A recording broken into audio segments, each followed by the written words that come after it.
ভাটপাড়া পৌরসভার টেন্ডার দুর্নীতি তদন্তে আজ সিআইডি তরফে সিআইডি দপ্তরে যাচ্ছেন ভাটপাড়ার বিধায়ক পবন সিং। এর আগে তাকে দুবার তলব করা হয়েছিল, তখন তিনি যেতে পারেননি নিজের অন্য কাজে ব্যস্ততার জন্য।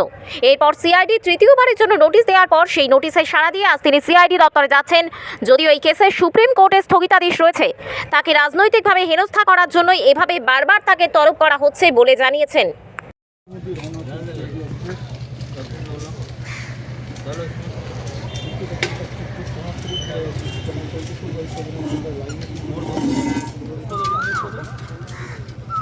আজকে কি যাচ্ছ সিআইডিতে? হ্যাঁ, আজকে আমার যাওয়া আছে। আজকে 12:30 PM ডেকেছে আমাকে। এখনই 10টার সময় আমি বেরোবে। আজ কেন দুবার এরকম নোটিশ পেয়েছে, দুবার কাজের জন্য যেতে পারেনি। একবার তো বনসল কোর্টে গিয়েছে ওই দিনে, যেদিনে আমাকে ডেকেছে, আর একদিনে বিধানসভা আমার স্ট্যান্ডিং কমিটি মিটিং ছিল। লেকিন আজকে আমি নিজেই বলেছেন কি আমাকে 10 তারিখ পরে আপনার যা ডেট হবে আপনি দেবেন, আমি যাবে। তো আজকে আমি নিশ্চয়ই যাচ্ছি। মামলা আছে যার জন্য তোমার যেতে হচ্ছে? মামলা আছে দাদা, 28 জুলাই 2020-তে একটা কেস হয়েছে মিউনিসিপ্যালিটি থেকে একটা কোম্পানি উপরে। কোম্পানির মধ্যে আমি একটা ইনঅ্যাক্টিভ পার্টনার ছিল। আমি ওই সময় যখন কোম্পানি কাজ করতো, আমি আউট অফ ইন্ডিয়া ছিল। আর যে সময় 2019-এ আগে মিনস রাজনীতির মধ্যে আসা আগে আমি রিজাইন করে দিয়েছে।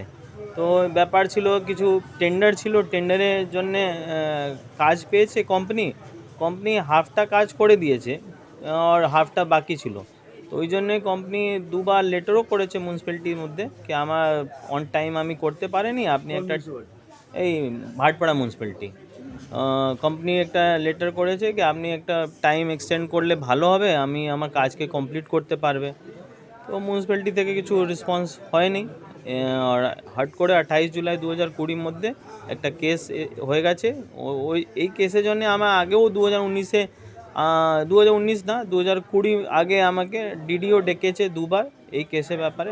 আমার থেকে কোশ্চেন করেছে, দুবার ডেকেছে, 5-5 ঘন্টা আমাকে রেখে ইনভেস্টিগেশন করেছে। লেকিন আমি কিছু হেল্প করতে পারিনি, কেন আমি আগেই বলে দিয়েছি কি কোম্পানির মধ্যে আমি ইনঅ্যাক্টিভ পার্টনার ছিল। তো আমি ज़्यादा কোম্পানির ব্যাপারে কিছু বলতে পারবে না আমি জানে। তো ওর পরে কেস চাপা গিয়েছে, স্টে অর্ডার লেগে গেছে সুপ্রিম কোর্ট থেকে, এখনও স্টে অর্ডার আছে। ওর পরেও সিআইডি থেকে ডাকা গিয়েছে আমাকে। নিশ্চয়ই যাবে, হেল্প করবে, যা আমি করতে পারবে নিশ্চয়ই করবে। সুপ্রিম কোর্ট থেকে স্টে অর্ডার ছিলই তো? স্টে অর্ডার এখনও আছে, আর আমার পাশে স্টে অর্ডার কপিও আছে, আর যে নোটিশ আমি পেয়েছি নোটিশও কপি আছে আমার পাশে।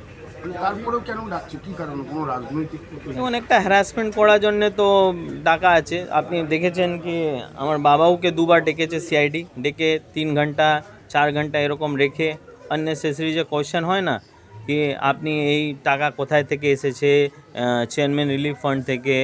তো 10 বছর আগে কি হয়েছে এখনও মানুষ বলতে পারবে না, রিকভার করতে পারবে না কি কোথায় থেকে এসেছে, কোথায় টাকা যে মিনস 4,000 2,000 5,000 এরকম তো ছোট ছোট অ্যামাউন্ট আছে। তো আর চেয়ারম্যান রিলিফ ফান্ড থেকে এসেছে, তো চেয়ারম্যান রিলিফ ফান্ডেই ইউজ করবে ও নিজে অ্যাকাউন্টে। তো হ্যাঁ, আজকে যাচ্ছে। কোনো রাজনৈতিক প্রতিহিংসা এটা আছে, নিশ্চয়ই আছে দাদা। কেন কি আপনি ভাবুন 2019-এ এক কেস জন্য আমাকে ডেকেছে, ওর পরে একদম সাইলেন্ট হয়ে গেছে। হট করে 1 বছর বাকি আছে ইলেকশন জন্যে, তো এরকম হ্যারাসমেন্ট স্টার্ট হয়ে গেছে।